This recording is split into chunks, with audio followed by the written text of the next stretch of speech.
ಬಾಗಲಕೋಟೆ ಜಿಲ್ಲೆ ಅಮನ ಕಮಿಟಿ ನಾಗಲಿಂಗನಗರ ಹುನಗುಂದ ಹಾಗೂ ನೂರಾನಿ ಮಜೀದ್ ಇಸ್ಲಾಮ ಕಮಿಟಿ ಹುನಗುಂದಿವರ ಸಹಯೋಗದಲ್ಲಿ ದಿನಾಂಕ ಸೆಪ್ಟೆಂಬರ್ 29, 2025 ರಂದು ಸಂಜೆ 7:30 ಪ್ರವಾದಿ ಮೊಹಮ್ಮದ ಪೈಗಂಬರರ 1500 ನೇ ಜಯಂತ್ಯೋತ್ಸವದ ಧಾರ್ಮಿಕೋಪನ್ಯಾಸ ಕಾರ್ಯಕ್ರಮದ ಉದ್ಘಾಟನಾ ಸಮಾರಂಭವು ಶ್ರೀ ಅಮರೇಶ್ವರ ದೇವರು ಗಚ್ಚಿನಮಠ ಹಾಗೂ ಡಾಕ್ಟರ್ ಬಸವಲಿಂಗ ಮಹಾಸ್ವಾಮಿಗಳ ದಿವ್ಯ ಸಾನ್ನಿಧ್ಯದಲ್ಲಿ ಹಾಗೂ ಕರ್ನಾಟಕ ವೀರಶೈವಲಿಂಗಾಯತ ಅಭಿವೃದ್ಧಿ ನಿಗಮಾಧ್ಯಕ್ಷರು ಹಾಗೂ ಕ್ಷೇತ್ರದ ಶಾಸಕ ವಿಜಯಾನಂದ ಎಸ್ ಕಾಶಪ್ಪನವರರ ನೇತೃತ್ವದಲ್ಲಿ ಹಾಗೂ ಅಮನ ಕಮಿಟಿಯ ಅಧ್ಯಕ್ಷರಾದ ರಾಜಾ ಸಾಬೆಚ್ ಗುಳೇದಗುಡ್ಡರ ಅಧ್ಯಕ್ಷತೆಯಲ್ಲಿ ಹುನಗುಂದ ಪಟ್ಟಣದ ನಾಗಲಿಂಗನಗರದಲ್ಲಿ ಜರುಗಿತು.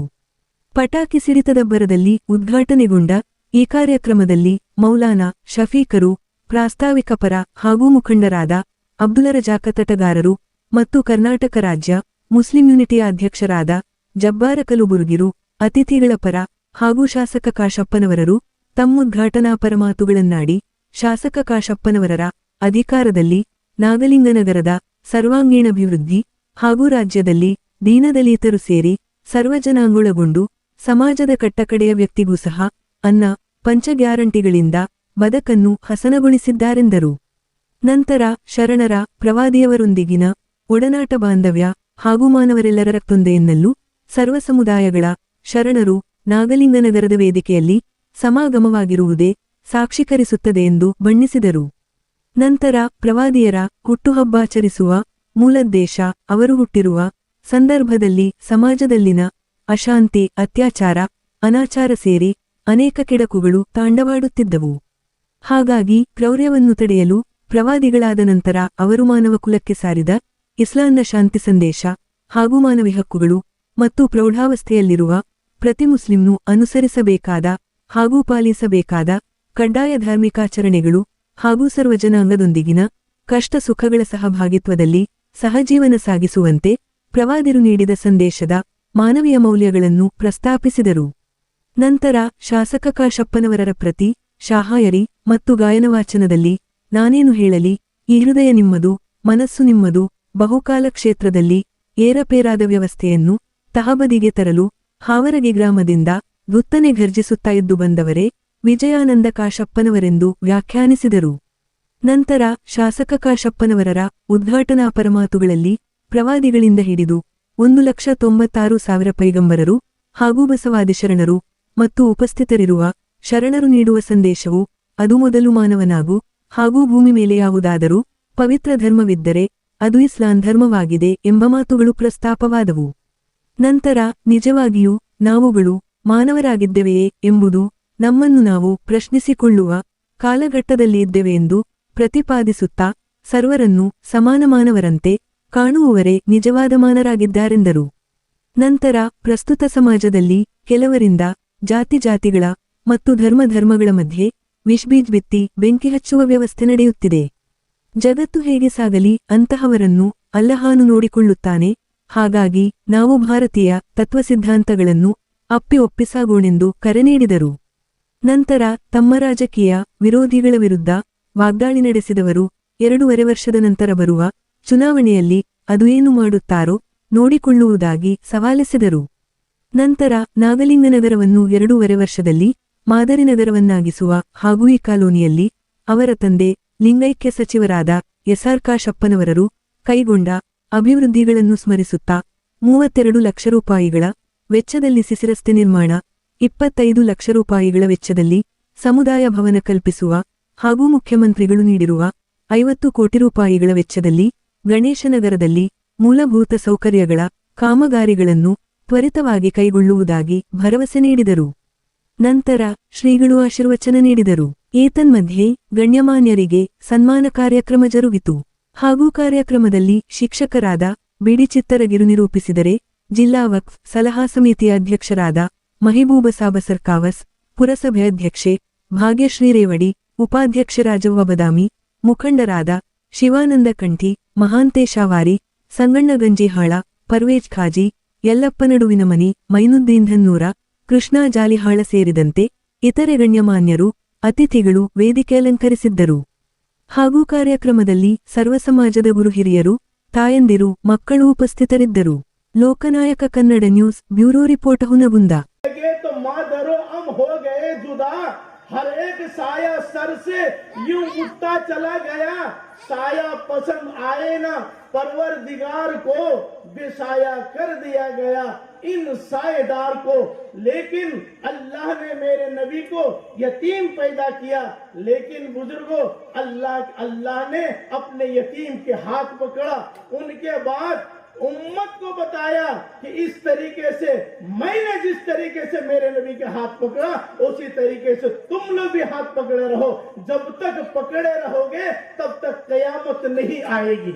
मेरे दोस्तों, हमारे नबी ने यह सबक दिया कि इन्नमल मुमिनुन इख्वा, तमाम के तमाम लोग आपस में भाई हैं। जिस तरीके से हमारे स्टेज में देखिए किस अंदाज से बैठे हुए, हर एक का नाम अलग अलग है लेकिन सबका लहू एक है, सबका इरादा एक है कि आज हमने नबियों के प्रोग्राम में आया हूँ। आज ने किसी ने न जात देखा न पात देखा, किसी ने कुछ नहीं देखा, अपने नबी के किरदार को देखा। देखकर आज हमारे स्टेज में इस अंदाज से खुशी है मेरे बुजुर्गों कि कभी ये खुशी इंडिया के अंदर 70 साल पहले था, आज वो खुशी अल्लाह ने आज हम लोगों को दिखाया। और अल्लाह इसी तरीके से हमारे एमएलए साहब को इसी तरीके से आगे के लिए बरकरार रखे और उम्मत के इसी हाल खस्ता हाल को अच्छा हालत बनाते रहे। ಹುಟ್ಟಿದ್ದು ಅನ್ನಬಿ ಅಂದ್ರೆ ನಬಿಯವರು ಹುಟ್ಟಿದ್ದು ದಿನವನ್ನು ನಾವು ವಿಜೃಂಭಣೆಯನ್ನು ಆಚರಿಸ್ತೀವಿ.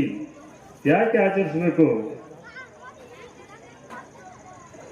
ಇವತ್ತಿನ ಇದು ಒಂದು ಜನ್ಮ ದಿನಾಚರಣೆ ಹುಜೂರ್ ಮುಸ್ತಫಾ ಸಲ್ಲಲ್ಲಾಹು ಅಲೈಹಿ ವಸಲ್ಲಂ ಹುಟ್ಟಿ ಈ ಭೂಮಿ ಮೇಲೆ ಬಂದು ಸರಿಯಾಗಿ 1500 ವರ್ಷಗಳು ಆಗ್ತಾ ಇವೆ. ಆ ಒಂದು ಕಾರಣದಿಂದ ಇವತ್ತಿನ ನಾಡಿನಾದ್ಯಂತ, ದೇಶಾದ್ಯಂತ, ವಿಶ್ವಾದ್ಯಂತ ಇವತ್ತಿನ ದಿನವು ಪ್ರತಿ ಕಡೆಯೂ ಅತ್ಯಂತ ವಿಜೃಂಭಣೆಯಿಂದ ಆಚರಿಸಲ್ಪಡ್ತಾ ಇದೆ. ಅದೇ ರೀತಿ ಇವತ್ತು ಹುನಗುಂದದಲ್ಲಿಯೂ ಕೂಡ ಈ ವಾರ್ಡಿನ ಜನರು ಕಾರ್ಯಕ್ರಮವನ್ನು ಹಮ್ಮಿಕೊಂಡಿದ್ದಾರೆ. ಅವರ ಅಧ್ಯಕ್ಷರಿಗೆ, ಅವರ ಸದಸ್ಯರಿಗೆ ಎಲ್ಲರಿಗೂ ಕೂಡ ನಾನು ಕೃತಜ್ಞತೆಯನ್ನು ಸಲ್ಲಿಸ್ತಾ ಇದ್ದೇನೆ. ಹೇಳ್ತೀವಿ ನಾವು ಹುಕೂಕುಲ್ ಇಬಾದ್ ಅಂದ್ರೆ ಏನು?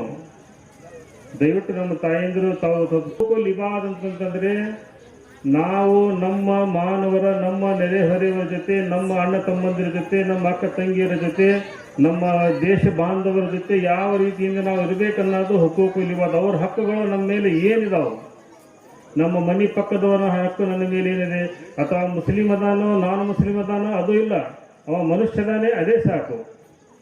ನನ್ನ ನೆರೆಹೊರೆಯವರು ಅವರ ಹಕ್ಕು ನಮ್ಮ ಮೇಲೆ ಏನಿದೆ? ಪೈಗಂಬರ್ ಸಲ್ಲಲ್ಲಾಹು ಅಲೈಹಿ ವಸಲ್ಲಂ ಹೇಳ್ತಾರೆ, ನಿನ್ನ ನೆರೆ ಮನೆಯವನು ಉಪವಾಸ ಮಕ್ಕೊಂಡಾಗ ನೀನು ಹೊಟ್ಟೆ ತುಂಬ ಮಕ್ಕೊಂಡ್ರೆ ನೀನು ಮೋಮಿನ್ ಆಗಲಿಕ್ಕೆ ಸಾಧ್ಯವಿಲ್ಲ ಅಂತ ಹೇಳ್ತಾರೆ. ಇದು ಹುಕೂಕುಲ್ ಇಬಾದ್ನಲ್ಲಿ ಬರುತ್ತೆ. ಮತ್ತೊಂದು ಕಡೆ ಬರುತ್ತೆ, ನಿನ್ನ ನೆರೆ ಮನೆಯವರು ಬಡತನ ಅಥವಾ ಹಸಿವಿನಿಂದ ಬಳಲುತ್ತಿರುವಾಗ ಅವರಿಗೆ ನೀನು ಸಹಾಯ ಮಾಡುವ ಪೊಸಿಷನ್ದಲ್ಲಿದ್ದಾಗ, ಸಹಾಯ ಮಾಡುವ ತಾಕತ್ತು ಮತ್ತು ನಿನ್ನ ಶಕ್ತಿ ಇದ್ದಾಗ, ಒಂದು ವೇಳೆ ನೀನು ಅವರಿಗೆ ಸಹಾಯ ಮಾಡದೇ ಹೋದಲ್ಲಿ ನಿನ್ನ ನಮಾಜು, ರೋಜಾ, ಜಕಾತು ನನ್ನಲ್ಲಿ ಅದು ಅಕ್ಸೆಪ್ಟೆಡ್ ಇಲ್ಲ ಅಂತ ಅಲ್ಲಾಹ್ ಹೇಳ್ತಾರೆ. 1500 ವರ್ಷದಿಂದ ಅಷ್ಟಾದ ಒಟ್ಟು ಅದರಲ್ಲಿ ಏನು ಬದಲಾವಣೆ ಆಗಿಲ್ಲ. ಏನು? ಕಲ್ಮಾ ಓದೋದು, ಅಷಹದು ಅಲ್ಲಾ ಇಲಾಹ ಇಲ್ಲಲ್ಲಾಹ್ ಅಷಹದು ಅನ್ನ ಮುಹಮ್ಮದ್ ರಸೂಲುಲ್ಲಾಹ್, ಅದರ ನಂತರ ನಮಾಜ್ ಮಾಡೋದು, ಅದರ ನಂತರ 30 ರೋಜಾ ಇರೋದು, ರಂಜಾನಿನ ಕಡ್ಡಾಯ ರೋಜಾಗಳಲ್ಲಿ, ಇವು ಎಲ್ಲರ ಮೇಲೆ ಬರ್ತಾವೆ. ಒಂದು ಮಾತು ಇವತ್ತು ನಾನು ನಿಮ್ಮನ್ನು ಹೇಳಬಯಸ್ತೇನೆ, ಇಸ್ಲಾಮಿನ ಎಲ್ಲ ಕಡ್ಡಾಯಗಳು ಆಕಿಲ್, ಬಾಲಿಗ್, ಮರ್ದ್ ಅವ್ರ ಅರಬ್ ಅವರ ತಂತೀವಿ ನಾವು. ಅಂದರೆ ಬುದ್ಧಿವಂತ, ಮೆಚೂರ್ಡ್ ಆದಂಥ ಹೆಣ್ಣು ಮತ್ತು ಗಂಡಿನಿಂದ ನಮ್ಮ ಅಕೌಂಟಬಿಲಿಟಿ ಚಾಲು ಆಗುತ್ತೆ ಇಸ್ಲಾಮದ್ದು. ಎಷ್ಟೋ ನಾವು ದೊಡ್ಡ ದೊಡ್ಡ ಅಡುಗೆ ಮಾಡಲಿ, ಉಣಿಸ್ಲಿ, ತಿನ್ನಿಸಲಿ, ಅದನ್ನೆಲ್ಲ ನೀವು ಏನು ನಿಯತದಿಂದ ನನ್ನ ಮಾಡ್ತಾ ಇದ್ದೀರಿ ಅದು ನಿಯತ ನನಗೆ ಬಂದು ಮುಟ್ಟುತ್ತದೆ, ಹೊರತು ನಿಮ್ಮದು ರಕ್ತ ಮಾಂಸ ನನಗೆ ಮುಟ್ಟಾಗಿಲ್ಲ ಅಂತಂತ ಹೇಳಿ. ಆದ ಕಾರಣ ನಾವು ಹಜ್, ರೋಜಾ ಇದ್ರ ಬಗ್ಗೆ ಹೇಳೋದು ಬಹಳಷ್ಟು ಆಯ್ತು. ಕ್ಯಾ ಚೀಜ್ ಹಮಾರಿ ಹೈ, ಕ್ಯಾ ಪೇಶ್ ಕರೋ ತುಮ್ಕೋ, ಕ್ಯಾ ಚೀಜ್ ಹಮಾರಿ ಹೈ, ಕ್ಯಾ ಪೇಶ್ ಕರೋ तुमको, क्या चीज हमारी है, ये दिल भी तुम्हारा है, ये जान भी तुम्हारी है खुद किए दे ಇನ್ನೊಂದಲ್ಲ ಇಕ್ಬಾಲ್ ಅವ್ರು ಸೇರಿ ಮೊನ್ನೆ ವಿರಾಗ್ ಹೊರಟಿದ್ಯಾ ಅಂದ್ರೆ ಸಹರಾ ಅರಬ್ ಅಂತ ಒಂದು ಮರುಭೂಮಿಯಿಂದ ಹೊರಗೆ ಬಂದು ಅವತ್ತಿನ ಸೂಪರ್ ಪವರ್ಗಳಂತ ರೋಮನ್ ಮತ್ತು ಪರ್ಷಿಯನ್ ಎಂಪೈರ್ಗಳನ್ನು ಉಲ್ಟಾ ಪಲ್ಟಾ ಮಾಡಿಟ್ಟಿದ್ರು ಅವರು. ಏನು ಇದ್ದರು ಅವ್ರ ಕಡೆ ಖಾಲಿ ಹೊಟ್ಟೆಲಿ उलट दिया था, निकलकर हावरगी से जिसने फिरका परस्तों को उलट दिया था. देखो वो शेर आज हमारे सामने जिंदा बैठा है. ಸಂದೇಶಗಳನ್ನ ಹೇಳುವ ಮೂಲಕ ಮೊಹಮ್ಮದ್ ಪೈಗಂಬರ್ ಅವರು ಯಾವ ಧರ್ಮದಲ್ಲಿ ಕೂಡ ಕಳು ಮಾಡ್ರಿ, ಸುಳ್ಳು ಹೇಳ್ರಿ, ದ್ವೇಷ ಮಾಡ್ರಿ ಏನಂತ ಯಾವುದೇ ಸಂದೇಶ ಯಾವ ಧರ್ಮ ಗ್ರಂಥಗಳಲ್ಲಿ ಕೂಡ ಇಲ್ಲ. ಅಂತ ತತ್ವಗಳನ್ನ ನಮ್ಮ ಮುಂದೆ ಪಠಿಸಿ, ಜೊತೆಗೆ ನಮ್ಮ MLA ಸಾಹೇಬರನ್ನ ತಮ್ಮ ಜೋಶ್ ಮೂಲಕ ಖುಷಿ ಪಡಿಸಿದಂತಹ ತಟಕಾರ್ ಸರ್ ಅವರಿಗೆ ಮತ್ತೊಮ್ಮೆ ಜೋರಾದ ಚಪ್ಪಾಳೆ ಮೂಲಕ ದೃಷ್ಟಿಯಲ್ಲಿ ಇಟ್ಕೊಳ್ಳುವಂತ ಒಂದು ವ್ಯಕ್ತಿತ್ವವನ್ನ ಹೊಂದಿದಂತ ವ್ಯಕ್ತಿಯ ಜನ್ಮದಿನ ಇವತ್ತು ನಾವು ಆಚರಣೆಯನ್ನ ಈ ಜಗತ್ತಿಗೆ ಬಂದಾಗ ಅತ್ಯಂತ ಕರಾಳ ದಿನಗಳನ್ನ ನೋಡುವಂತ ಸಮುದಾಯಗಳು ಆ ಸಂದರ್ಭದಲ್ಲಿದ್ದು ಹೆಣ್ಣು ಮಗುವಿಗೆ ಅಲ್ಲೇ ಜೀವಂತ ಸಮಾಧಿ ಮಾಡುವಂತ ದಿನಗಳಿದ್ದು, ಶರಾಬ್ ಏನ್ ನಾವು ಶೆರೆ ಅಂತೀವಿ, ಶೆರೆ ಕುಡಿಯುವಂತದ್ದು ಆಗಿನ ಕಾಲದಲ್ಲಿ ರೋಡ್ ಮೇಲೇನೆ ಕುಡಿತಿದ್ರು. ಅಂತ ಒಂದು ದಿನಗಳಲ್ಲಿ ಹುಟ್ಟಿದಂತ ಪ್ರವಾದಿಗಳು ಈ ಸಮುದಾಯವನ್ನ ಒಬ್ಬ ದೇವನ ಕಡೆ ತರಲಿಕ್ಕೆ ಮಾಡಿದಂತ ಸಾಹಸ ಅಷ್ಟಿಷ್ಟಲ್ಲ. ಬಹಳ ಕಷ್ಟ ಕಾಲಗಳಲ್ಲಿ ಅವರು ಇವರಿಗಿಂತ ಮುಂಚೆ ಹುಟ್ಟಿ ಬಂದಂತ ಪ್ರವಾದಿಗಳಾಗಿರ್ತಕ್ಕಂಥ ಆದಮ್ ಅಲೈಹಿಸ್ಸಲಾಂ ಇರಬಹುದು, ನೂಹ್ ಅಲೈಹಿಸ್ಸಲಾಂ ಇರಬಹುದು, ಅಬ್ರಾಹಂ ರವರು ಇರಬಹುದು, ಮೋಸೆಸ್ ಇರಬಹುದು, ಜೇಸಸ್ ಇರಬಹುದು. ನಾವು ಎಷ್ಟು ಪ್ರವಾದಿಗಳನ್ನ ಇಲ್ಲಿ ಉಲ್ಲೇಖಿಸಿದ್ರು ಕಡಿಮೆನೆ. ಅವರೆಲ್ಲರೂ ಕೂಡ ಯಾವ ಏಕದೇವನ ಕಡೆ ನಮ್ಮನ್ನ ಕರೆದ್ರು ಆ ಒಬ್ಬ ದೇವನನ್ನ ಆಧರಿಸಲಿಕ್ಕೆ ನಮ್ಮನ್ನ ಕರೆ ಕೊಟ್ಟಂತ ಪ್ರವಾದಿಗಳು ಪ್ರವಾದಿ ಮೊಹಮ್ಮದ್ ಆಗಿ ಕನಸು. ಈ ಮಾನವ ಕುಲ ಹೇಗೆ ಒಂದಾಗಿ ಬದುಕಬೇಕು ಅನ್ನೋದನ್ನ ಅವರು 1500 ವರ್ಷದ ಹಿಂದೆ ಕಂಡಂತ ಕನಸನ್ನ ನಮ್ಮ ನಾಗಲಿಂಗ ನಗರದಲ್ಲಿ ಇವತ್ತು ಕಾಣ್ತಾ ಇದೆ ಅನ್ನೋ ಮಾತನ್ನು ನಾನು ಹೇಳಕ್ಕೆ ಸತ್ಯವಾದ ಮಾತು. ಮನುಷ್ಯ ಮಾನವನಾಗಿರು ಅಂತ ಹೇಳಿ ನಮಗೆ ಈ ದೇಶಕ್ಕೆ 1,96,000 ಜನ ಪ್ರವಾದಿಗಳು ಬಂದು ಹೋಗಿದಾರಂತ ನಾವು ಇತಿಹಾಸವನ್ನು ಓದ್ತೀವಿ. ಅದರಲ್ಲಿ ಹಜರತ್ ಮೊಹಮ್ಮದ್ ಪೈಗಂಬರ್ ಅವರು ಕೂಡ. ಅವರೆಲ್ಲ ನುಡಿಗಳು, ಆದರ್ಶಗಳು, ತತ್ವಗಳು, ನಮಗೆ ನೀಡಿರುವಂತ ಮಾರ್ಗದರ್ಶನ ಸಲಹೆಗಳು ಏನಿದ್ವು ಅಂದ್ರೆ, ಮೊದಲು ನೀನು ಮನುಷ್ಯನಾಗು, ಮಾನವನಾಗು, ಮಾನವನಾಗು, ಮಾನವನಾಗು ಅಂತೇಳಿ ಎಲ್ಲರೂ ಹೇಳ್ತೀವಿ, ಮಾತನ್ನು ಹೇಳ್ತೀವಿ. ಆದ್ರೆ ಮನುಷ್ಯರಾಗಿ ನಡೆಯೋದು ಬಹಳ ಕಷ್ಟದಾಯಕ ಇರುವಂತ ಪರಿಸ್ಥಿತಿ. ಇಲ್ಲಿ ನೋಡ್ರಿ, ಇಲ್ಲಿ ವೇದಿಕೆ ಮೇಲೆ ನೋಡಿದ್ರೆ ನಿಜವಾದ ಭಾರತವೇ ಕಾಣುತ್ತೆ. ಇವತ್ತು ಈ ವೇದಿಕೆ ನಿಜವಾದ ಭಾರತೀಯರ ತತ್ವ ಸಿದ್ಧಾಂತವನ್ನ ಒಪ್ಪಿರುವಂತ ವೇದಿಕೆ. ಅದು ನಮ್ಮ ನಾಗಲಿಂಗ ನಗರದಲ್ಲಿ ಇದೆ ಅನ್ನೋದನ್ನ ಬಹಳ ಹೆಮ್ಮೆ ಅಂತ ನಾನು ಒಪ್ಕೊಳ್ಬೇಕಾಗತ್ತೆ. ಯಾಕೆ ಇದೇ ನಮ್ಮ ಭಾರತದ ತತ್ವ ಸಿದ್ಧಾಂತ. ಜಾತಿ ಮತ ಭೇದವನ್ನ ತೊರೆದು ಜಾತ್ಯತೀತ ರಾಷ್ಟ್ರವನ್ನ, ಭಾರತ ರಾಷ್ಟ್ರವನ್ನ ಜಾತ್ಯತೀತ ರಾಷ್ಟ್ರವನ್ನಾಗಿ ಇವತ್ತು ರಚಿಸಿ ಹೋಗಿದ್ದಾರೆ ನಮ್ಮ ದಿಗ್ಗಜರು, ಪೂರ್ವಜರು. ಅದನ್ನೇ ಅರ್ಥ ಮಾಡಿಕೊಳ್ಳುವಂತ ಮಾನವರು ಈ ಭೂಮಿ ಮೇಲೆ ಇದ್ದಾರೆ. ಈ ಭೂಮಿ ಮೇಲೆ ಎಂತವ್ರಂದ್ರೆ ಅದನ್ನೇ ಅರ್ಥ ಮಾಡ್ಕೊಂಡಿಲ್ಲ. ಯಾವ ದೇಶದಲ್ಲಿ ಜನಿಸಿದ್ದೇನೆ, ಯಾವ ಧರ್ಮದಲ್ಲಿ ನಾನು ಜನಿಸಿದ್ದೇನೆ, ನಮ್ಮ ಧರ್ಮದ ನೀತಿ ರಿವಾಜುಗಳು ಏನಿದಾವ, ನಾವು ಯಾವ ರೀತಿ ಮನುಷ್ಯರಾಗಿ ನಡಿಬೇಕು ಅನ್ನೋದನ್ನ ಸುಮಾರು 1,96,000 ಜನ ಪ್ರವಾದಿಗಳು ಇವತ್ತುವರೆಗೂ ನಮಗೆ ಪೂಜ್ಯರಾದಿಯಾಗಿ, ಅವರು ಪ್ರವಾದಿಗಳೇ, ಒಂದು ಮಠದ ಪೂಜ್ಯರು ಕೂಡ ಇವತ್ತು ಧರ್ಮವನ್ನ, ಧರ್ಮದ ನೀತಿ ತತ್ವ ಸಿದ್ಧಾಂತಗಳನ್ನ ಇವತ್ತು ಮಾನವರು ನಡೀತಾ ಇದ್ದಾರಲ್ಲ ಅನ್ನೋದನ್ನ ಅದನ್ನು ರಕ್ಷಿಸಲಿಕ್ಕೆ ಇವತ್ತು ನಮ್ಮ ಪೂಜ್ಯರು ಈ ವೇದಿಕೆ ಮೇಲೆ ಕೂತಿದ್ದಾರೆ, ಬಂಧುಗಳೇ ಈ ವೇದಿಕೆ ಮೇಲೆ ಕೂತಿದ್ದಾರೆ. ನಾವು ಇನ್ನೂ ಮಾನವರಾಗಿ ನಡೀತಾ ಇಲ್ಲ ಅನ್ನೋದನ್ನ ಇವತ್ತು ನಿಜವಾಗ್ಲೂ ನಾವು ನಮ್ಮ ಮನಸ್ಸಿಗೆ ಒಂದು ಪ್ರಶ್ನೆಯನ್ನ ಹಾಕೊಳ್ಳುವಂತ ದಿನ ಬಂದಿದೆ ಅನ್ನೋ ಮಾತನ್ನ ನಾನು ಹೇಳಕ್ಕೆ ಇಚ್ಛೆ ಪಡ್ತೇನೆ. ಯಾಕಂದ್ರೆ ನಾವು ಅರ್ಥ ಮಾಡ್ಕೋಬೇಕು, ನಾವು ಎಷ್ಟು ಶುದ್ಧವಾಗಿ ನಡೀತೀವಿ. ಬೇರೆ ಧರ್ಮದವ್ರನ್ನ, ಬೇರೆ ಜಾತಿಯವ್ರನ್ನ ಕಂಡಾಗ ಅವ್ರು ನಾವು ಹೆಂಗ್ ಪ್ರೀತಿಸ್ತೀವಿ, ಅವ್ರು ಹೆಂಗ್ ಗೌರವಿಸ್ತೀವಿ ಅನ್ನೋದನ್ನೇ ಇವತ್ತು ನಮ್ಮ ಪವಿತ್ರವಾದ ದಿವ್ಯ ಕುರಾನ ಇವತ್ತು ಹಜರತ್ ಮೊಹಮ್ಮದ್ ಪೈಗಂಬರ್ ಅವರು ಕೊನೆಯ ಪ್ರವಾದಿ, ಅಂತಿಮ ಪ್ರವಾದಿ ಅನಿಸಿಕೊಂಡಂತವರು ಬರೆದು ಕೊಟ್ಟಿದ್ದಾರೆ. ನಾವು ಅದ್ರ ಪಾಲನೆ ಮಾಡ್ಬೇಕಲ್ಲ. ಅವರು ಜೀವನ ಚರಿತ್ರೆಯನ್ನು ಬರೆದಾರೆ, ಕತಿ ಬರೆದಿಲ್ಲ. ಬಹಳ ಮಂದಿ ತಿಳ್ಕೊಂತಾರ, ಭಗವದ್ಗೀತೆ ಅಂದ್ರೆ ಒಂದು ತರ, ಕುರಾನ್ ಅಂದ್ರೆ ಒಂದು ತರ, ಬೈಬಲ್ ಅಂದ್ರೆ ಒಂದು ತರ. ಯಾವುದ್ರಲ್ಲಿ ಯಾವುದೂ ಇಲ್ಲ, ಸತ್ಯವನ್ನೇ ಬರೆದಿದ್ದಾರೆ.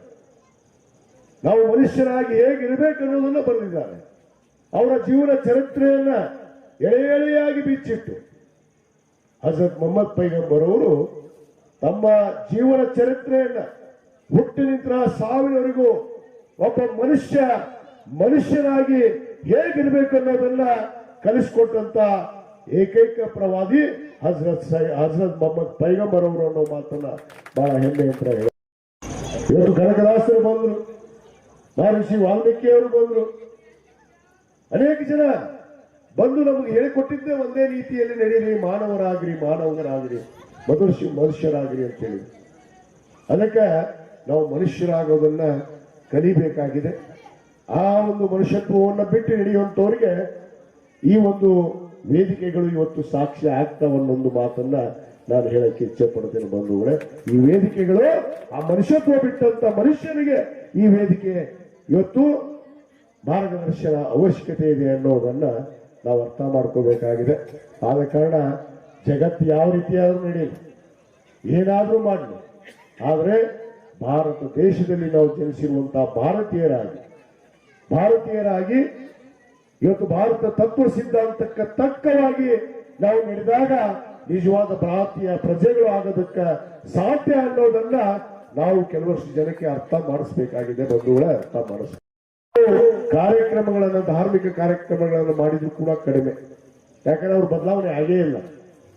ಅವರು ನನಗೆ ಒಂದು ಸಂದೇಹ ಕೂಡ ಬರ್ತಾ ಇದೆ ಇತ್ತೀಚೆಗೆ, ಕೆಲವೊಂದು ಜನ ಈ ಭಾರತ ದೇಶದಲ್ಲಿ ಜನಿಸ್ಯಾರೋ ಇಲ್ಲೋ ಅನ್ನೋದು.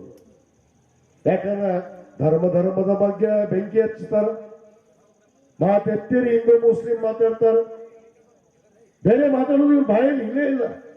ಯಾಕೆ? ಹಿಂದೂಗಳು ಇದೇ ಭೂಮಿಯಲ್ಲಿ ಜನಿಸಿದಿರಿ, ಮುಸ್ಲಿಮರು ಇದೇ ಭೂಮಿಯಲ್ಲಿ ಜನಿಸಿದಿರಿ. ಜನಿಸಿದಾಗ ಈ ಭಾರತ ತತ್ವದ ಸಿದ್ಧಾಂತವನ್ನ, ಈ ಪವಿತ್ರವಾದ ಭೂಮಿಯನ್ನ ಒಪ್ಪಿಕೊಂಡು ಇವತ್ತು ನಡೆದಂತವ್ರ ಬಗ್ಗೆ ನೀವು ಮಾತಾಡ್ತೀರಲ್ಲ, ನಾನು ಅವ್ರಿಗೆ ಹೇಳಕ್ಕೆ ಇಚ್ಛೆ ಪಡ್ತೀನಿ, ನೀವು ನಿಜವಾದ ಭಾರತೀಯರ ಅಲ್ಲೇ ಅಲ್ಲ ಅನ್ನೋ ಮಾತನ್ನ ನಾನು ಬಹಳ ಸ್ಪಷ್ಟವಾಗಿ ಹೇಳ್ತೀನಿ. ಯಾಕಂದ್ರೆ ಹಜರತ್ ಮೊಹಮ್ಮದ್ ಅವ್ರ ಬಗ್ಗೆ ಮಾತಾಡ್ತಾರೆ ಇವ್ರ ಬಗ್ಗೆ ತಮ್ಮ ಬಗ್ಗೆ ತಾವು ತಿಳ್ಕೊಂಡಿಲ್ಲ. ಇನ್ನು ಇನ್ನೊಬ್ಬರ ಬಗ್ಗೆ ಮಾತಾಡೋರ್ಗೆ ಏನು ಹೇಳ್ತೀಯಪ್ಪ ರಫೀಕ? ಅವ್ರ ಬಗ್ಗೆ ಮಾತಾಡಿದ್ರೆ ನಮ್ಮ ಬಾಯಿ ಹೊಲಸಾಗುತ್ತೆ. ಮಾತಾಡೋದು ಶಿಕ್ಷೆ ಕೊಟ್ಟಾರ. ಅಲ್ಲ, ನಾವೆಲ್ಲರೂ ಒಂದೇ ದೇವರನ್ನು ನಂಬಿದಂತವ್ರು ಯಾವ್ದಾದ್ರು ಈ ಪವಿತ್ರವಾದ ಭೂಮಿ ಮೇಲೆ ಒಂದು ಧರ್ಮ ಇದ್ರೆ ಅದು ಇಸ್ಲಾಂ ಧರ್ಮ ಅನ್ನೋ ಮಾತನ್ನ ಬಹಳ ಕೈ ಎತ್ತಿ ಹೇಳ್ಬೇಕಾಗುತ್ತೆ. ಅದನ್ನು ಮಾತ್ರ ನಾವು ಒಪ್ಕೊಳ್ಳೇಬೇಕು. ಆ ಪವಿತ್ರವಾದ ದೇವರೇ ಇವತ್ತು ಅವರಿಗೆ ಪಾಠ ಕಲಿಸ್ಯಾನ. ಅವರೇ ಹೇಳ್ತಾರಲ್ಲ, ನಾನು ಆರನೇ ಕುರ್ಚಿಗೆ ಕುಂದಿರ್ತಿದ್ದೆ ಮುಂದೆ, ಇವತ್ತು 224 ಸೀಟ್ ಹೋಗಿತ್ತು ಅಂತ. ಇನ್ನು ಹೇಳ್ಬೇಕಾ ಅವ್ರಿಗೆ? ಅವ್ರ ಸೀಟ್ ನಂಬರ್ ಎಷ್ಟಿತ್ತು? ಮುಂದೆ 6ನೇ ನಂಬರ್ ಇತ್ತು. 6ನೇ ನಂಬರ್ ಕಿತ್ತಿ ಹಜರತ್ ಮೊಹಮ್ಮದ್ ಪೈಗಂಬರ್ ಅವ್ರ ಬಗ್ಗೆ ಮಾತಾಡಿದ್ರಲ್ಲ, 6ನೇ ನಂಬರ್ ಸೀಟ್ ಇದ್ದಿದ್ದು ಇವತ್ತು 224 MLA ಕುಂದಿರ್ಬೋದ್ರಿ ಬುದ್ಧಿ. ನಮ್ಮ ಕರ್ನಾಟಕ ರಾಜ್ಯದೊಳಗ MLAಗಳು ಎಷ್ಟಿರ್ತಾವ ತಾಯಿ ಅಂದ್ರೆ 224 ಅಷ್ಟಮ್ಮ. ಒಬ್ರಿಗೆ ಕುರ್ಚಿ ಮುಂದೆ ಕೊಟ್ಟಿದ್ರು ದೇವ್ರು, ಏನೋ ಇರ್ಲಿ ಚಲೋ ಮಾಡತಂತ ತಡೆಯುವ ಅಂತ ಹೇಳಿ 6ನೇ ನಂಬರ್ ಕೊಟ್ಟಿದ್ರು ಮುಂದೆ. ಈ ಹಜರತ್ ಮೊಹಮ್ಮದ್ ಪೈಗಂಬರ್ ಅವ್ರ ಬಗ್ಗೆ ಮಾತಾಡಿದ್ನಲ್ಲವ ಯವ್ವ ತಾಯಿ, ಅವ್ರು ಶಿಕ್ಷೆ ತಂದು ಕೊಟ್ರು. ಈಗ ಒಮ್ಮಕ್ಕಳೇ 6ನೇದಲ್ಲ ಮಗನ, ನಿನಗೆ 224ನೇ ಕುರ್ಚಿ ಕಳಿಸಿ ನೋಡಂತ ಹೇಳ್ತಾರೆ. ಇನ್ನು ಆ ಕುರ್ಚಿನೂ ದೌಡ ಖಾಲಿ ಆಗತ್ತ ಇನ್ನ 2.5 ವರ್ಷದೊಳಗ. ಬಹಳ ಮಂದಿ ಮಾತಾಡ್ತಾರ 2.5 ವರ್ಷ ತಡಿ, 2.5 ವರ್ಷ ತಡಿ. ಇವನು ನನ್ನ ಆಯುಷ್ಯ ಇರೋದವರೆಗೂ ಆ ಭಗವಂತ ಅಲ್ಲ, 8 ದಿವಸ ನನ್ನ ಆಯುಷ್ಯ ಕೊಡ್ತಾರ, ಅಲ್ಲಿವರೆಗೆ ನಿಮ್ಮನ್ನು ನೋಡಕ್ ತಾಕತ್ ನನಗೆ ಕೊಟ್ಟಾರ. ನಾನು ಇಚ್ಛೆ ಕೊಡ್ತೀನಿ. ಬಹಳ ಮಂದಿ ಮಾತಾಡ್ತಿರ್ತಾರೆ ಇನ್ನು 2.5 ವರ್ಷ ತಡಿ, ಮತ್ತೆ ಇಲೆಕ್ಷನ್ ಬರುತ್ತೋ ತಮ್ಮ. ಇವತ್ತೆಲ್ಲ 4 ಇಲೆಕ್ಷನ್ ಮಾಡಿದ್ ನಾನು, 2 ಸೋತೀನಿ 2 ಗೆದ್ದೀನಿ. ನಾನೇನು ನನ್ನ ತಪ್ಪುಗಳನ್ನ ನಾನು ಅರಿವು ಮಾಡ್ಕೊಂಡಿನಿ. ತಪ್ಪುಗಳನ್ನ ಅರ್ಥ ಮಾಡ್ಕೊಂಡು ಯಾವನು ಶುದ್ಧ ಆಗ್ತಾರ ಅವ ನಿಜವಾದ ಮನುಷ್ಯ ಅನ್ನೋದನ್ನ ನಾವೆಲ್ಲರೂ ಕಾಣಬೇಕು. ಸರ್ವರನ್ನು ಸಮವಾಗಿ ಕಾಣುವಂಥವ್ರು, ಸರ್ವರು ಮಾನವರಂತ ಕಾಣುವಂಥವ್ರು, ಅವರು ನಿಜವಾದ ಮಾನವರು, ಅವರು ನಿಜವಾದ ಮಾನವರಾಗೋದಕ್ಕೆ ಸಾಧ್ಯ. ಅದಕ್ಕೆ ನಾವು ಮಾನವರಾಗೋಣ. ಅದು ಯಾರೇ ಹೆಂಗಾರ ಹೋಯ್ಕೊಂತ ಹೋಗಿ ನಾ ಮನುಷ್ಯರಾಗಿ ಬದುಕೋದಕ್ಕೆ ಕರೆ. ಯಾಕಂದ್ರೆ ನನ್ನ ನಾಗಲಿಂಗ ನಗರಕ್ಕೆ ಇವತ್ತ ಯಾಕೆ ಅತ್ಯಂತ ಪ್ರೀತಿಯಿಂದ ಬಂದೆ ನಾನು ಅಂತ ಹೇಳ್ತೀನಿ, ಹೇಳಿದೆ ನಾನು ನಮ್ಮ ಜಬ್ಬರ್ ಅವರಿಗೆ. ಯಾಕಂದ್ರೆ ಒಂದು ಕಡೆ ನನಗ ನಿಮ್ಮ ನಾಗಲಿಂಗ ನಗರಕ್ಕೆ ಬಂದ ಕೂಡ ನಿಜವಾದ ಭಾರತ ದೇಶದ ಹೊಂಟು ನೋಡಪ್ಪ ನಾನು ಅನ್ನಂಗೆ ನನಗೆ ಇವತ್ತು ಸಂತೋಷ ಆಗುತ್ತೆ. ಎಲ್ಲ ಜಾತಿ ಜನಾಂಗದವರು, ಎಲ್ಲ ಧರ್ಮದವರು ಇಲ್ಲಿದ್ದೀರಿ, ಎಲ್ಲರೂ ಒಂದಾಗಿ ಇವತ್ತು ಜೀವನವನ್ನು ಸಾಗಿಸ್ತಾ ಇದ್ದೀರಲ್ಲ, ಅದಕ್ಕಿಂತ ದೊಡ್ಡ ಒಂದು ನೋಡುವಂತ ಭಾಗ್ಯ ನನಗೆ ಬೇಕಾ ಅನ್ನೋದನ್ನ ಇವತ್ತು ನಾನು ಅರ್ಥೈಸ್ಕೊಂಡು, ನನಗೆ ಹುಷಾರಿರಲಿಲ್ಲ, 3 ದಿವಸದಿಂದ ಜ್ವರ ಅದಾವು, ನೆಗಡಿ ಐತಿ, ಕೆಮ್ಮೈತಿ, ಈಗೂ ಶುಗರ್ ಡೌನ್ ಆಗಿತ್ತು ನನಗೆ ಗಟ್ಟಿಯಾಗಿ. ನಾನು ತಲೆಯನ್ನ ಬಾಗಿದ್ದೀನಿ ಅನ್ನೋ ಮಾತನ್ನ ಈ ವೇದಿಕೆ ಮುಖಾಂತರ ಇವತ್ತು ಹೇಳಿ ಹೆಚ್ಚಿಗೆ ಸಮಯ ತಿಳ್ಕೊಳ್ಳೋದಿಲ್ಲ. ಇನ್ನು ಪೂಜ್ಯರು ಮಾತಾಡಬೇಕು, ಇನ್ನೂ ಅನೇಕ ಗಣ್ಯಮಾನ್ಯರು ಮಾತಾಡಬೇಕು. ಇವತ್ತು ಏನು ಅಭಿವೃದ್ಧಿಯನ್ನ ನಮ್ಮ ತಂದೆಯವರ ಕಾಲದಿಂದ ನಾಗಲಿಂಗ ನಗರ ಅಂದ್ರೆ ನನಗೆ ಹೆಮ್ಮೆ ಏನಂದ್ರೆ ನಮ್ಮ ತಂದೆಯವರು ಇವತ್ತು ಈ ನಾಗಲಿಂಗ ನಗರವನ್ನ ಇವತ್ತು ಇಲ್ಲಿ ರಚಿಸಿ ನಿಮಗೆಲ್ಲರಿಗೂ ಆಶ್ರಯವನ್ನು ನೀಡಿದ್ರು ಅನ್ನೋದನ್ನು ನಾನು ಇತಿಹಾಸದಲ್ಲಿ ಕೇಳಿದ್ದೀನಿ. ಅದಕ್ಕೆ ಇದನ್ನು ಮುಂದುವರೆದು ಈ ನಾಗಲಿಂಗ ನಗರವನ್ನ ಇನ್ನ 2.5 ವರ್ಷ ಒಳಗ ನಾನು ಒಂದು ಸುಂದರ ನಾಗಲಿಂಗ ನಗರವನ್ನ ಮಾಡಿ ತೋರಿಸ್ತೀನಿ ಅನ್ನೋ ಮಾತನ್ನ ಈ ಸಂದರ್ಭದಲ್ಲಿ ಹೇಳಕ್ಕೆ ಇಚ್ಛೆ ಮಾಡಿ. ತಿಂದು ಬದುಕುವಂತ ಜನ ಇವತ್ತು ನಿಜವಾದ ಇವತ್ತು ಪ್ರಜೆಗಳು ಇವತ್ತು ನಾನು ಇಲ್ಲಿ ಕಾಣೋದಕ್ಕೆ ಸಾಧ್ಯ. ಆದ ಕಾರಣ ಈ ನಾಗಲಿಂಗ ನಗರವನ್ನ ಸುಂದರಗೊಳಿಸೋದಕ್ಕೆ ನಾನು ಮುಂದಾಗಿದ್ದೀನಿ. ನಮ್ಮ ನಗರಸಭೆ ಪುರಸಭೆಯ ಅಧ್ಯಕ್ಷರು ಶ್ರೀಮತಿ ಭಾಗ್ಯಶ್ರೀ ರೇವಡಿಯವರಾಗಿರ್ಬೋದು, ನಮ್ಮ ರಾಜಮ್ಮ ಬದಾಮಿ ಆಗಿರ್ಬೋದು, ಮತ್ತು ನಮ್ಮ ಯಲ್ಲಪ್ಪ ನಡುವಿನ ಮನೆ ಆಗಿರ್ಬೋದು, ಖಂಡಿತವಾಗಿ ನಿಮ್ಮ ಜೊತೆಗೆ ನಮ್ಮ ಉಸುರಿಯವರವರೆಗೆ ನೀವು ಇರ್ತೀವಿ ಅನ್ನೋ ಮಾತನ್ನ ಈ ಸಂದರ್ಭದಲ್ಲಿ ಹೇಳಿ, ಸಿಸಿ ರಸ್ತೆ ಬೇಕಾಗಿತ್ತು, 32 ಲಕ್ಷ ರೂಪಾಯಿ ಕೊಟ್ಟು ಸಿಸಿ ರಸ್ತೆ ಹಾಕಿದ್ದೀನಿ. ಮೊನ್ನೆ ನಮ್ಮ ಅಲ್ಪಸಂಖ್ಯಾತ ಕಲ್ಯಾಣ ಇಲಾಖೆ ಹತ್ರ ಇವತ್ತು 25 ಲಕ್ಷ ರೂಪಾಯಿದು ಈಗಾಗಲೇ ಸಿಸಿ ರಸ್ತೆಯನ್ನ ಮಾಡಿದ್ದೀವಿ. ಇನ್ನೂ ಅನೇಕ ಕೆಲಸಗಳು ಬಾಕಿ ಅದಾವು. ನಿಮ್ಮ ಶಾಲೆ ಆಗಿರ್ಬೋದು, ದೇವಸ್ಥಾನ ಆಗಿರ್ಬೋದು, ಸಮುದಾಯ ಭವನ ಕಟ್ಟಿಕೊಡ್ತೀನಿ ಅಂತ ಹೇಳಿದ್ದೀನಿ. ಆ ಸಮುದಾಯ ಭವನವನ್ನು ಕೂಡ 25 ಲಕ್ಷ ರೂಪಾಯಿ ಒಂದು ಸಮುದಾಯ ಭವನವನ್ನ ನಮ್ಮ ತಾಯಂದ್ರ ಕಾರ್ಯಕ್ರಮ ಮಾಡೋದಕ್ಕಾಗಲಿ, ನಿಮ್ಮ ಮದುವೆ ಮುಂಜುವೆ ಧಾರ್ಮಿಕ ಕಾರ್ಯಕ್ರಮವನ್ನ ಮಾಡೋದಕ್ಕೆ ಅದನ್ನು ಕೂಡ ಮಾಡಿಕೊಡ್ತೀನಿ ಅನ್ನೋ ಮಾತನ್ನು ಚರಂಡಿ ಎಲ್ಲ ಮಾಡಿಕೊಡ್ತೀನಿ ಅಂತ ಹೇಳಿ ಮೊನ್ನೆ ತಾನೇ ನಮ್ಮ ಪುರಸಭೆ ಅಧ್ಯಕ್ಷರು ನನ್ನ ಗಮನಕ್ಕೆ ತಂದ ಗಣೇಶ್ ನಗರ ಕೂಡ ನಾವು ಅಭಿವೃದ್ಧಿ ಮಾಡಬೇಕು ಅಂತ ಹೇಳಿದಾರೆ. ನಾನು 50 ಕೋಟಿ ಅನುದಾನವನ್ನ ಮಾನ್ಯ ಮುಖ್ಯಮಂತ್ರಿಗಳು ನನಗೆ ಸಿದ್ದರಾಮಯ್ಯ ಸಾಹೇಬರು ಅಭಿವೃದ್ಧಿ ಮಾಡೋದಕ್ಕೆ ಕೊಟ್ಟಿದ್ದಾರೆ. ಅದಕ್ಕೂ ಕೂಡ ರಸ್ತೆ ಮತ್ತು ಗಟರು ಮತ್ತು ಕುಡಿ ನೀರಿನ ವ್ಯವಸ್ಥೆ ಮೂರು ಸೌಕರ್ಯವನ್ನ ಖಂಡಿತವಾಗಿ ಚರಂಡಿ ಅದನ್ನು ಕೂಡ ಮಾಡಿಕೊಡುವಂತ ಕೆಲಸ ಖಂಡಿತವಾಗಿ ಮಾಡ್ತೀನಿ ಅನ್ನೋ ಮಾತನ್ನ ಈ ಸಂದರ್ಭದಲ್ಲಿ ಹೇಳಿ, ನನಗೆಲ್ಲ ನೆನಪದವು. ಬಸ್ ಸ್ಟ್ಯಾಂಡ್ ಕಟ್ಟಿಕೊಡ್ತೀನಿ ಮತ್ತೆ ಇಲ್ಲಿ ಬಸ್ ಸ್ಟಾಪ್ ಈಗಾಗಲೇ ಸ್ಯಾಂಕ್ಷನ್ ಆಗೈತಪ್ಪ, ಬಸ್ ಸ್ಟಾಪ್ ಆಗತ್ತೆ. ಯಾಕಂದ್ರೆ ಬಹಳ ಮಂದಿ ಪಾಪ ರೋಡ್ ದಾಟಿ ಗದ್ದಲ ಆಗಿತ್ತು. ಇದಕ್ಕೊಂದು ವೇವ್ ಮೇಲೆ ವಾಕಿಂಗ್ ಬ್ರಿಡ್ಜ್ ಒಂದು ಮಾಡಬೇಕು ಅಂತ ಕೂಡ ಪ್ರಪೋಸಲ್ ಐತಿ. ನಾನು NS ಅವ್ರಿಗೆ ಹೇಳಿ ಅದನ್ನ ಇಲ್ಲಿಂದ ಆ ಕಡೆ ನೀವು ಹೋಗುವಂತ ಜನಕ್ಕೆ ಸಣ್ಣ ಪುಟ್ಟ ಗಾಡಿ ತಗೊಂಡು ಹೋಗೋಕ್ಕೂ ವ್ಯವಸ್ಥೆ ಐತಿ, ಅದನ್ನು ಕೂಡ ಖಂಡಿತವಾಗಿ ಮಾಡ್ತೀನಿ. ಬಸ್ ಸ್ಟಾಪ್ ಅಂತ ನಾನು ಕಟ್ಟಿ ಕೊಡ್ತೀನಿ ಅನ್ನೋ ಮಾತನ್ನ ಹೇಳಿ, मगर आदमीपन का बहुत दुकाल है. ಸಾಕಷ್ಟು ಕೋಟಿಗಟ್ಟಲೆ ಮನುಷ್ಯರದೀವ, ಆದ್ರೆ ಮಾನವೀಯತೆ ಕೊರತೆ. ಅದಕ್ಕೆ ನೋಡಿ, ಮಾನವೀಯತೆ ಸಾಕಾರ ರೂಪವಾಗಿದ್ದರು ಪ್ರವಾದಿಗಳು. ಎಷ್ಟು ಇದನ್ನ ನೋಡಿ, ಒಬ್ಬ ಯಹೂದಿ ಇವ್ರದ ಕಾಯಕ ಮಾಡುವಂತ ಬಿಲಾಲ್ ಅವನ ಕೈ ಎಷ್ಟು ಒಳ್ತಿರ್ತದ ಕಾಯಕ ಮಾಡಿ, ಆದ್ರೆ ಚುಂಬಿಸ್ತಾರ ಅವರು. ಯಾಕ ಕಾಯಕಕ್ಕಷ್ಟ ಮಹತ್ವ. ಬಸವಣ್ಣವ್ರು ಹೇಳ್ತಾರೆ ಕಾಯಕವೇ ಕೈಲಾಸ. ಅದಕ್ಕೆ ನೋಡಿ ಇಂಥ ಮಾನವೀಯ ಮೌಲ್ಯಗಳನ್ನ ಅದಕ್ಕೆ ಹೇಳ್ತಾರೆ, ದಯವಿಲ್ಲದ ಧರ್ಮ ಅದೇವು ದಯ್ಯ. ಮಾನವೀಯತೆ, ಕರುಣೆ, ಪ್ರೀತಿ ಇದು ನೋಡ್ರಿ. ಇಲ್ಲೊಬ್ರ ವಿಜಾಪುರಕ್ಕೂ ಒಬ್ರು ಕವಿ ಹೇಳ್ತಾರ, ಏನಂತಾರ, ಧರ್ಮಜಾಲವು ಕಾಣೆ ದೈವಲೀಲೆಯು ಕಾಣೆ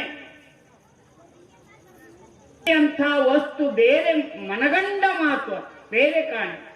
ಪ್ರೀತಿಗಿಂತ ದೊಡ್ಡ ವಸ್ತು ಈ ಜಗತ್ತಿನಾಗ ಯಾವುದೂ ಇಲ್ಲ. ಅದನ್ನ ಬಸವಣ್ಣವ್ರು ಹೇಳ್ತಾರೆ, ಭಕ್ತಿ ಇಲ್ಲದ ಧರ್ಮ ವ್ಯರ್ಥವಾಗುವುದು. ಭಕ್ತಿ ಅಂದ್ರೆ ಪ್ರೀತಿ. ಅದಕ್ಕಾಗಿ ಮನುಷ್ಯನಲ್ಲಿ ಪ್ರೀತಿ ಬೇಕು. ಪ್ರೀತಿ ಬೇಕಂತ ಎಲ್ಲರೂ ಕೂಡಿದೀವಿ, ಪ್ರೀತಿ ಐತಂತ ಎಲ್ಲರೂ ಕೂಡಿದೀವಿ.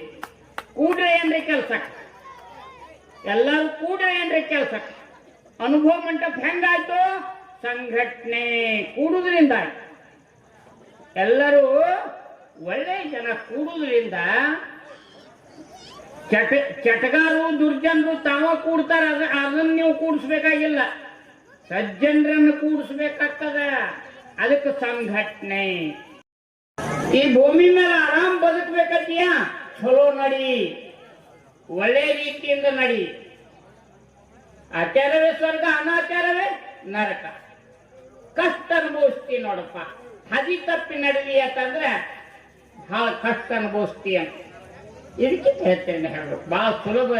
ವರ್ಷಗಳ ಹಿಂದಿರ್ತಕ್ಕಂಥ ಮೊಹಮ್ಮದ್ ಅವ್ರನ್ನ ನಾವು ಹೃದಯದ ಮೇಲೆ ಸ್ಮರಿಸ್ಕೋತೀವಿ ಅಂತಂದಾಗ, 900 ವರ್ಷ ಹಿಂದೆ ಆಗಿರ್ತಕ್ಕಂಥ ಬಸವಣ್ಣ ನಾವು ನೆನೆಸ್ತೀವಿ ಅಂತಂದಾಗ, 300-400 ವರ್ಷ ಹಿಂದೆ ಆಗಿರ್ತಕ್ಕಂಥ ಕನಕದಾಸರನ್ನ ಹಾಡಿಕೊಟ್ರು ಅಂತಂದ್ರ ಸಮಾಜಕ್ಕಾಗಿ ಮಾಡಿಕೊಟ್ಟು ಹೋದ್ರು.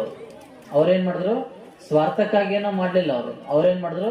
ಎಲ್ಲವನ್ನ ಸಮಾಜಕ್ಕಾಗಿ ಮಾಡ್ಕೊಂತ ಹೋದ್ರು. ಏನ್ ಮಾಡಿದ್ರು ಅವರು? ಸಮಾಜ ದೇವೋಭಾವ ಅಂತ ಹೇಳ್ಕೊಂತ ಹೋದ್ರು ಅವರು. ಹಾಗಾಗಿ ಯಾರು ಜೀವನದೊಳಗ ಅವ್ರ ಸ್ವಾರ್ಥವನ್ನ ಬಿಟ್ಟು ನಾವೆಲ್ಲರೂ ಸಮಾಜಕ್ಕೆ ನಾವ್ ಇರ್ತೀವಿ ಅಂತ ಹೇಳಿ ಸಮಾಜಕ್ಕೆ ಇರ್ತಾರಲ್ಲ, ಅವರು ನಿಜವಾದ ಮಾನವರಾಗಿ ಸಾಧ್ಯ ಅಂತ ಈ ಒಂದು ಕಾರ್ಯಕ್ರಮ ತಿಳಿ ಬಯಸ್ತೀವಿ ನಾವು. ವಿಶೇಷವಾಗಿ ಇವತ್ತೆಲ್ಲ ಈ ಒಂದು ಬದುಕಿಗೆ ಬಂದೀವಿ ಅಂತಂದಾಗ ಬಹಳ ಚಿಂತೆಯನ್ನು ಮಾಡ್ಕೊಂತ ಹೋಗ್ತೀವಿ. ಯಾಕೆ ಚಿಂತೆ ಮಾಡ್ತೀವಿ ಅಂತಂದಾಗ, ನಾವು ಬದುಕು ಬಂದೀವಿ ಅಂತಂದಾಗ ನಾವು ಅದನ್ನ ಹೆಂಗ್ ಬದುಕ್ಬೇಕಂತ ನಾವೆಲ್ಲ ಮರೆತು ಬಿಟ್ಟಿವ. ಯಾಕೆ ಅಂತಂದ್ರೆ ಸಣ್ಣವ್ರಿದ್ದಾಗ ನಾವೇನ್ ಮಾಡ್ತೀವಿ ಅಂತಂದಾಗ, ಈಗ 1ನೇ ಕ್ಲಾಸ್ ಹಿಡ್ಕೊಂಡು 8ನೇ ಕ್ಲಾಸ್ 10ನೇ ಕ್ಲಾಸ್ ಮಟ್ಟ ಏನ್ ಚಿಂತೆ ಒಂದೊಂದು ಧರ್ಮದೊಳಗೆ ಒಂದೊಂದು ರೀತಿಯೊಳಗೆ ನಾವೆಲ್ಲ ಸಂಸ್ಕಾರ ಮಾಡ್ತೀವಿ. ಹಾಗಾಗಿ ನಾವು ಚಿತೆ ಮಾಡೋ ಪೂರ್ವದೊಳಗೆ ಏನಾಗ್ತಂದ್ರ ನಾವು ಸಮಾಜಕ್ಕೆ ಒಂದು ಚೇತನರಾಗಿ ಬಾಳ್ಬೇಕಂತೀವಿ. ಯಾಕೆ ಅಂತಂದ್ರ ನಾವು ಹೋಗುವಾಗ ಏನೋ ತಗೊಂಡೋಗಂಗಿಲ್ಲ. ಅದಕ್ಕೊಂದ್ ಕಡೆ ಹಿರಿಯರು ಹೇಳ್ತಾರೆ, ಏನಂದ್ರ ಹುಟ್ಟುತ್ತೇನೋ ತರಲಿಲ್ಲ, ಬಿಟ್ಟುತ್ತೇನೋ ಒಯ್ಯಲಿಲ್ಲ, ಸುಟ್ಟ ಸುಣ್ಣ ದರಲಂತೆ ಆಯ್ತು ದೇವು ಅಂತ ಹೇಳ್ಕೊಂತ ಹೋಗ್ತಾರೆ. ಹಾಗಾಗಿ ನಾವ್ ಏನ್ ಮಾಡ್ಬೇಕು ಅಂತಂದಾಗ, ಬದುಕಿನೊಳಗೆ ಬಂದೀವಿ ಅಂತಂದಾಗ ಎಲ್ಲರ ಜೊತೆ ಪ್ರೀತಿಯಿಂದ ಇರಬೇಕು. ಎಲ್ಲರ ಜೊತೆ ಹಚ್ಕೊಂಡ ನಾವೆಲ್ಲಾರು ಅವ್ರು ನಮ್ಮವರು, ನೀವು ನಮ್ಮವ್ರು ಅಂತ ಹೇಳ್ಕೊಂಡು ಹೋದಾಗ ನಮ್ಮ ಬದುಕು ಕೂಡ ಸುಂದರ, ಒಂದು ಸಮಾಜ ಕೂಡ ಸುಂದರ ಅಂತ.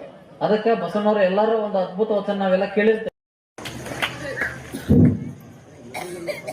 ಅನಾರೋಗ್ಯದ ಮಧ್ಯನೂ ನಮ್ಮ ಮೇಲಿನ ಕಾಳಜಿಯಿಂದಾಗಿ ಜೊತೆ ಇವತ್ತಿನ ಕಾರ್ಯಕ್ರಮವನ್ನು ಉದ್ಘಾಟಿಸಿದಂತಹ ಸನ್ಮಾನ್ಯರಿಗೆಲ್ಲರಿಗೂ ಧನ್ಯವಾದ ಹೇಳ್ತಾ ಮೌಲಾನ ನಾಡಬೇಕಂತ ಕೇಳ್ಕೊಳ್ತೀವಿ.